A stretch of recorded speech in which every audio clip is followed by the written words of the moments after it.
Now this is the statistics.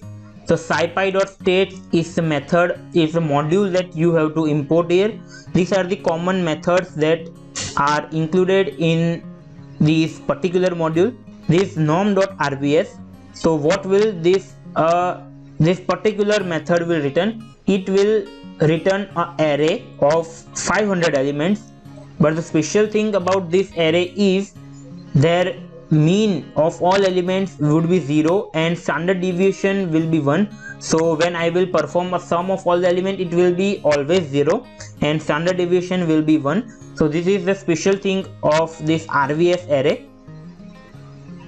You can pass here any argument, 500, 600, 50, 10, any, but this will be a special condition of this array, that its mean will always be 0 and standard deviation will be 1. So when I will print here, you can see that mean is 0 and standard deviation is 1 and variance is 1 because it is under root of standard deviation, square root of standard deviation.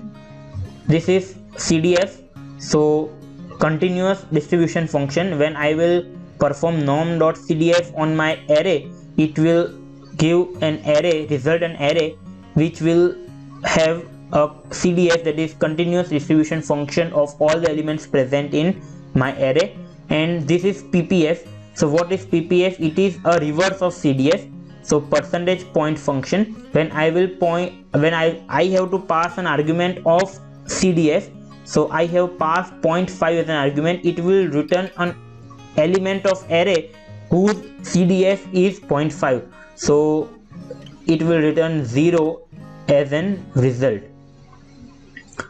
You can perform various operations like max, min, variance and maximum, minimum using this module. This is geometric mean. So for that you have to import scipy.states.mstates and from that you have to use gmin method. So gmin of an array generates a geometric mean of all the elements present in an array. This is harmonic mean. Same as gmin, you have to pass an array and it will result a harmonic mean of all the elements of that array that are present in it. Mode, this will return mode of your array, that is here my mode result is array of 3.